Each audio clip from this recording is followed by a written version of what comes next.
Uh, this video is about the talking points for Chapter 5, the retail market strategy.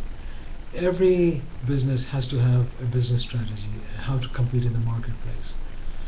In order to be successful, the business's strategy success is going to depend on the following three. For a retailer, it is the target market that the retailer is trying to attract. So it could be people from 18 to 29 or people from 45 to 65, but a retailer has to define who the target market is, and the more thoroughly they define the target market, the better off they are. The format and resources needed to attract the target market. Here the word format means that the retailer needs to decide whether they are going to go after the target market using a specialty store type format like Abercrombie & Fitch, Aeropostale, American Eagle and so forth, or are they going to use a department store like format like Sears, JCPenney, Dillard's and Macy's, or are they going to use a mass merchandiser discount format like Walmart, Kmart, etc. And then the retailer also has to have appropriate resources in order to attract the target market. Resources are going to become critical, especially if the target market is large or if the target market is relatively fickle and takes a lot of effort and time and money to attract them. And finally, the base for sustainable competitive advantage. The retailer has to be sure that it has competitive edge and competitive advantage over its competitors. Specifically something that it is doing that others cannot replicate. For instance, if you compare retailers like Walmart, Macy's, Aeropostale, Abercrombie & Fitch, Forever 21, H&M, Victoria's Secret, Men's Warehouse, etc. on the above, it will probably be abundantly clear how they vary on the above three elements. So think about specialty stores versus discount stores versus department stores versus mass merchandisers. Exhibit 5-1 represents the different retail formats within the fashion segments.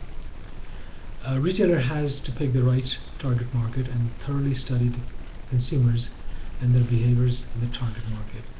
If a retailer fails to thoroughly understand its target market, the retailer is doomed for failure.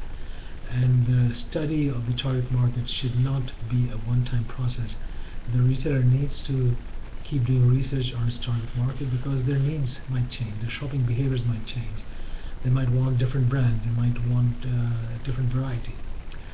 A retailer also has to have a strategy in place to build a competitive advantage by building strong relationships with its customers, with its suppliers, and it should also be very efficient in its internal operations.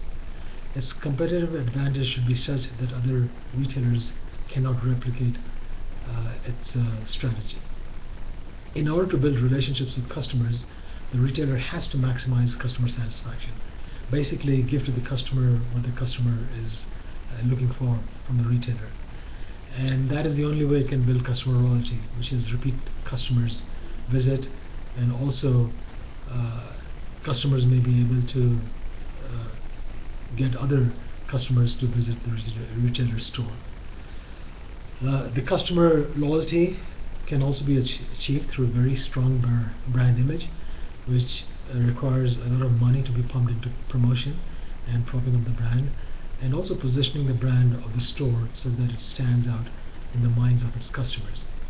Here, Exhibit 5-3 is an example of a perceptual map or a positioning map that a retailer can use to position itself relative to its competitors. Now,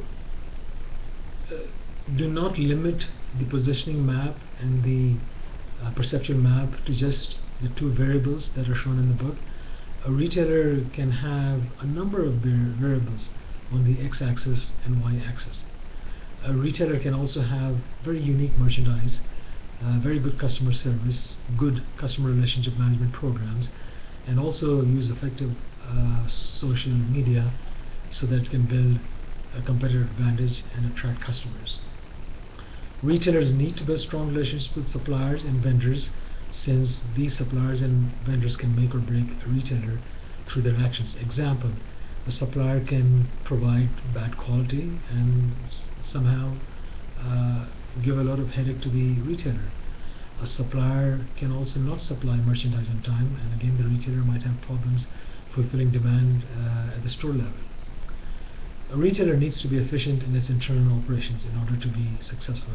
For instance, its inventory control system needs to be efficient so that there are no stockouts and there is no excess inventory in the system.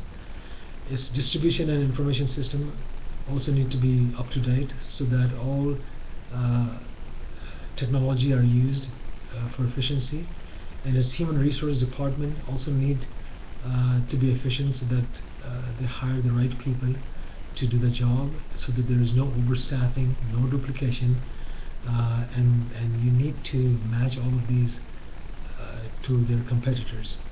Basically benchmark the efficiency of the retailer to the competitors or the industry average. A competitive advantage can also be achieved through the right location. In retailing, the saying goes that you will be successful as long as you have the right location. So the three words are location, location, location.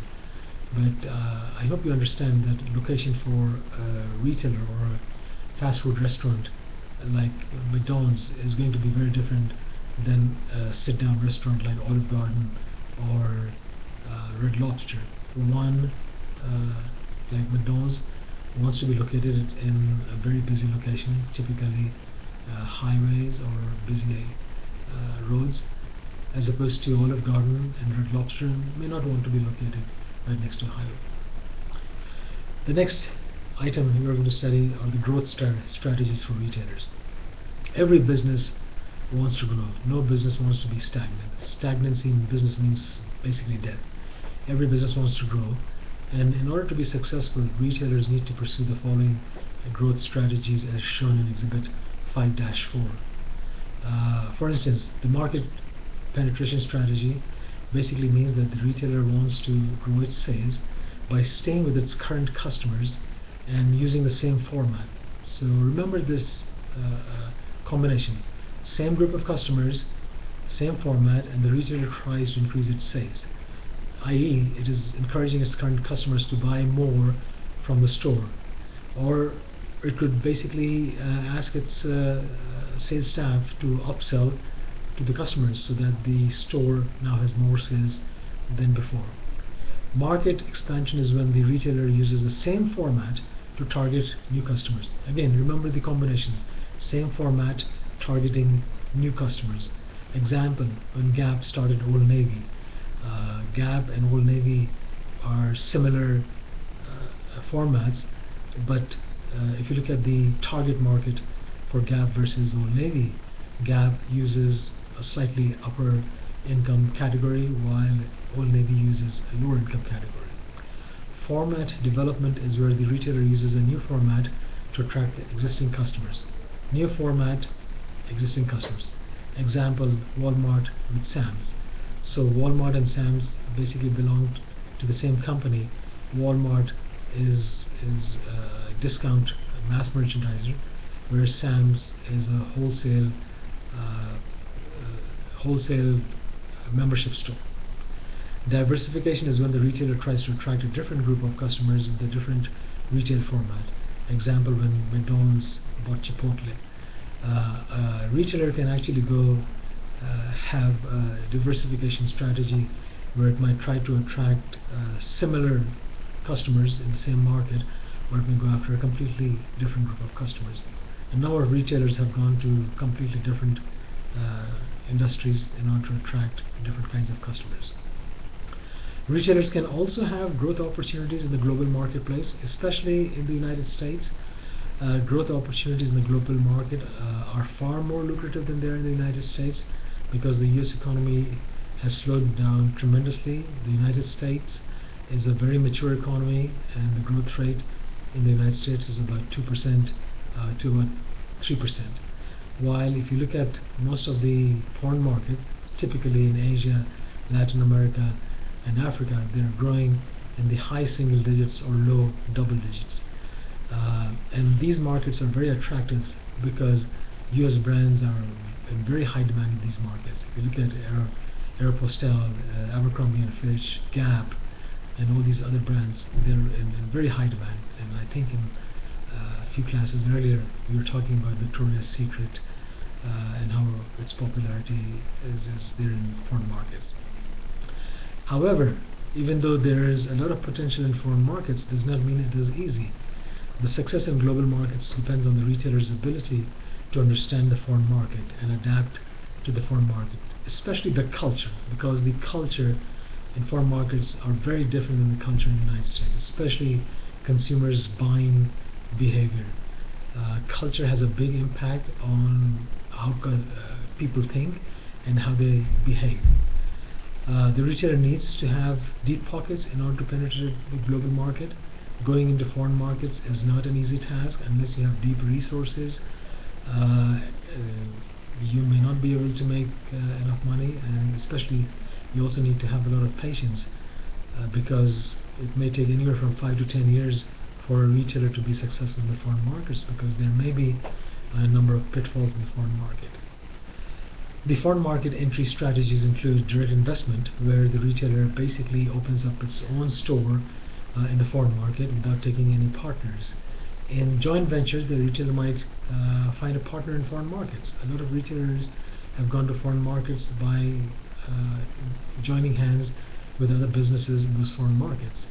In a strategic alliance, they do something similar, but in a strategic alliance, there is no joint ownership. They are simply partnering with somebody in a foreign market. Typically, strategic alliance is seen in the airline industry, where different airline companies are partners in the strategic alliance. And you could also have franchising and licensing opportunities in the retail market. One of the biggest sources of revenue to the US economy is through franchising royalty received by McDonald's, KFC, Subway, and other fast food restaurants. And that's an area where American companies are very up to date in their marketing, in their management, and being able to find new markets. The strategic retail planning process, basically, if you want to look at the strategic planning process, it is very similar to what you may have done in your principles of marketing or principles of management class. Okay, so what I want you to do is try to think about retailers like IKEA, Amazon, Walmart, Victoria's Secret, H&M, Forever 21, Home Depot, Barnes & Noble, Pier 1 Imports, and other retailers that you may want to think about. The first step is the mission of the business. What exactly is the goal of the business? And what is its mission as far as its success in the marketplace goes? Then the retailer has to do a market opportunity analysis. That is there an opportunity in the market? Is there a strategic gap in the market? And the retailer needs to find out whether there is any unmet demand in the market that the current set of competitors are not providing in the marketplace. Once a retailer finds a hole or a strategic gap or any unmet demand in the marketplace, the retailer should try to exploit that opportunity. Just because there is an opportunity doesn't mean that the retailer is going to go after that opportunity. In order for a retailer to be successful, the retailer has to conduct a SWOT analysis, look internally and identify what its strengths are, and also identify what its weaknesses are. So there are these opportunities in the market, but does the retailer have the strength or resources, not just financial, but management resources, knowledge of the market in trying to go after that market?